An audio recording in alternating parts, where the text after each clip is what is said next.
रवि से डांट खाने के बाद निशा अपने आंसू पोंछते हुए रसोई घर में आ गई और रात के भोजन के खाने की तैयारी में लग गई।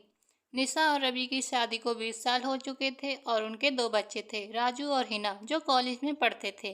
निशा और रवि की अरेंज मैरिज थी। पहले पहले रवि निशा से बहुत प्रेम करता था और उसका ख्याल भी रखता था, लेकिन धीरे धीरे प्यार बेरुखी में बदलता गया और रवि की देखा देखी में बच्चे भी निशा से बदतमीजी करते थे।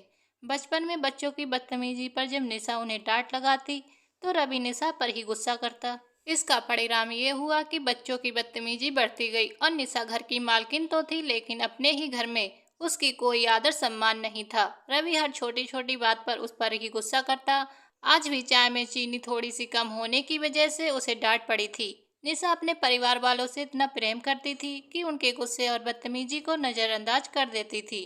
शायद यही उसकी सबसे बड़ी गलती थी। वैसे तो वो अपने घर वालों से कुछ कहती नहीं थी, लेकिन वो एक डायरी लिखा करती थी जिसमें वो अपने दिल का सारा हाल लिख दिया करती।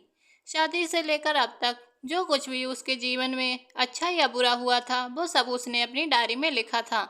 एक बार रसोई घर में काम करते हुए अचानक उसका सर चकरा गया और वो जमीन पर गिर पड़ी। जब उसे होश आया तो उसने अपने आप को अस्पताल में पाया। डॉक्टरों ने रवि को बताया कि निशा के सिर में एक गांठ है, जो शायद टेंशन की वजह से हो सकती है। इस पर रवि कहने लगा, इसे किस बात की टेंशन हो सकती है? अपने घर में तो आराम से है और घर में हर चीज की सुविधा है। इसकी मदद के लिए काम वाली मासी भी है। डॉक्टर ने कहा, ये तो नहीं पता, लेकिन इन्हें कुछ दिन अस्पताल में ही रखना पड़ेगा और यहाँ इनका इलाज किया जाएगा। ऑपरेशन की जरूरत नहीं है, दवाइयों से ये गांठ धीरे धीरे गल जाएगी। डॉक्टरों की देखभाल में रखना जरूरी है। रवि निशा को अस्पताल में भर्ती करवाकर घर वापस आ गया। निशा से ज्यादा रवि और बच्चों को इस बात की चिंता थी कि अब घर का काम कौन करेगा। घर की सफाई के लिए जो मासी आती थी, वो कुछ काम के लिए अपने गांव चली गई, तो अब सारे घर के काम का भार रवि और बच्चों पर ही आ गया। उसने अपनी बेटी से कहा कि वो बर्तन धोकर झाड़ू लगाए और बेटे से पौधों को पानी देने के लिए कहा। बेटी ने काम करने से साफ मना कर दिया तो रवि ने कहा, तुम लड़की हो, तुम्हें ये सारे काम आना चाहिए। बेटी ने इठलाते हुए कहा कि लड़की हूँ तो जरूरी नहीं ये काम करूंगी, ये काम तो भाई भी कर सकते हैं, आप भाई से कहें। ये काम करने के लिए पौधों को पानी मैं दे देती हूँ। जब रवि ने बेटे से कहा तो बेटे ने भी साफ मना कर दिया और दोनों बच्चे अपने कमरे में चले गए। अब सारे काम की जिम्मेदारी रवि और बच्चों पर ही थी। तो रवि को एहसास हुआ कि सच में बच्चे कितने बदतमीज हो गए हैं। बचपन में जब बच्चों को डांट लगाई होती तो आज ये दिन नहीं देखना पड़ता। और साथ ही रवि सोचने लगा कि मैं कितना गलत था। जब निशा बच्चों को उनकी बदतमीजी पर डांटती थी तो मैं निशा को ही डांट देता था। उस समय निशा बिल्कुल सही थी। रवि को अपनी गलती पर पछतावा हो रहा था। रवि ने जैसे तैसे अपने घर का काम पूरा किया और उसके बाद ऑफिस के काम में लग गया। दोपहर के खाने तो बाहर से मंगवा लिया गया था, लेकिन रात का खाना उसे घर पर ही बनाना था।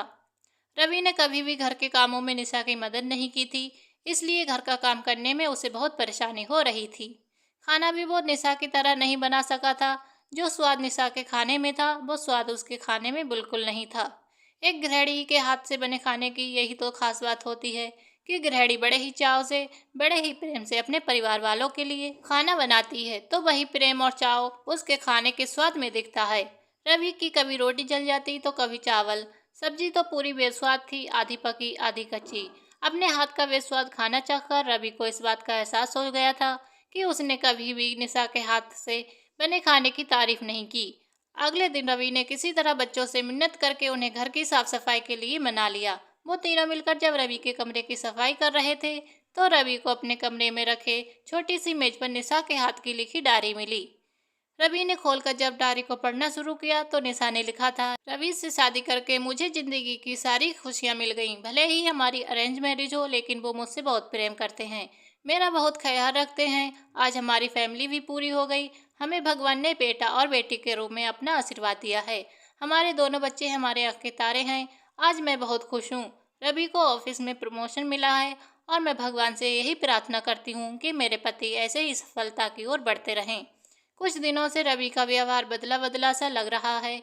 अब वो मुझसे प्रेम नहीं करते, हर बात पर गुस्सा करते रहते हैं। वो मुझसे बहुत बेरुखी से बात करते हैं।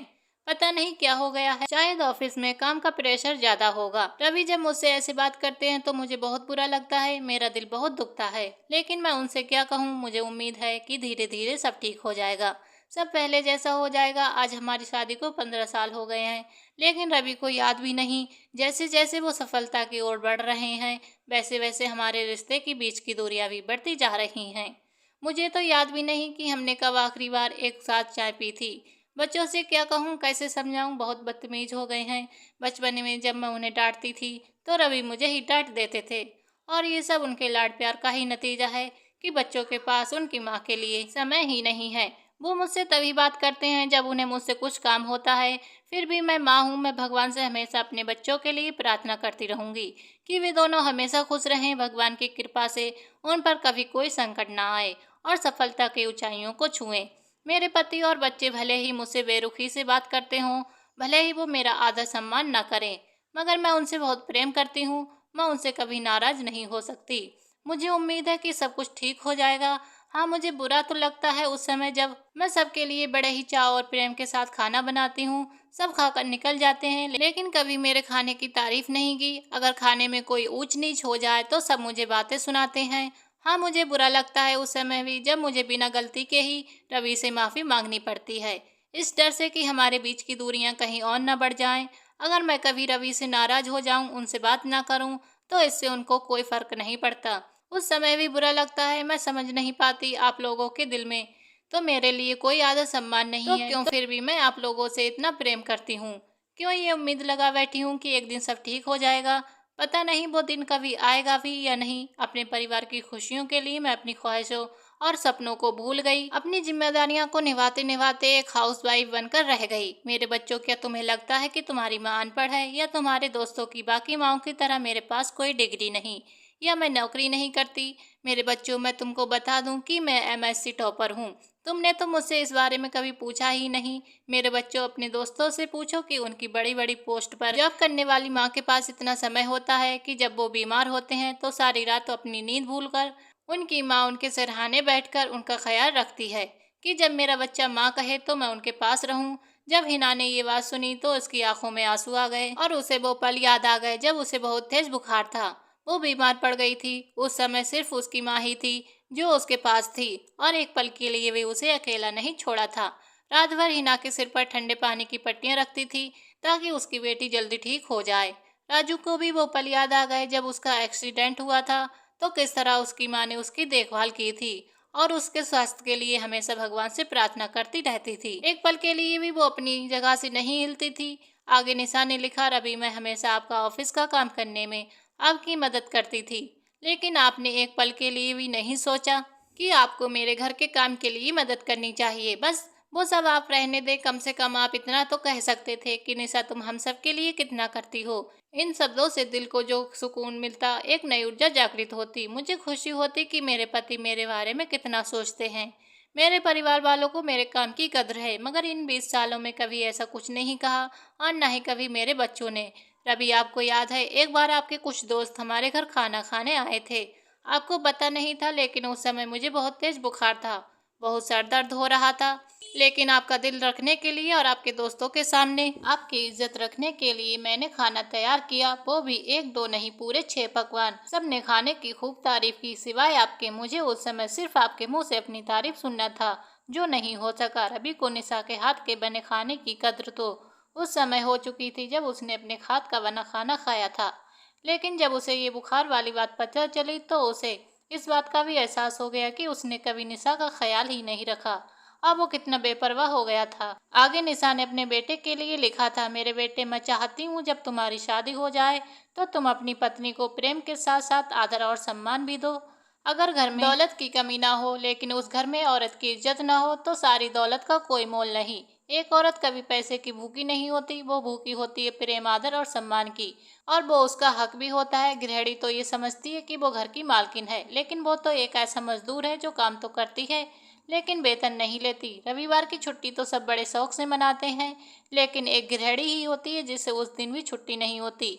एक औरत का काम तो उसी समय समाप्त होता है जब वो अपने जीवन की आखिरी सांस लेती है। इस घर में हर चीज की सुविधा है, लेकिन मुझे वो चीज नहीं मिली जिसकी मुझे सबसे ज़्यादा ज़रूरत थी, और वो चीज़ है थोड़ा सा प्यार, थोड़ा सा आदर सम्मान। राजू, रवि और हिना ने जब ये डायरी पढ़ी तो उनकी आंखें नम हो गईं और उन्हें अपनी गलती का एहसास भी हो गया।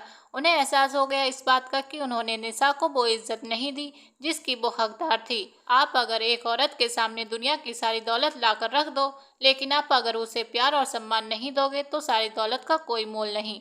रवि और बच्चों ने ये ठान लिया कि अब वो अपनी गलती सुधारेंगे। कुछ दिन बाद जब निशा अस्पताल से घर लौटी तो उसके बच्चे उसका स्वागत करने के लिए दौड़ पड़े।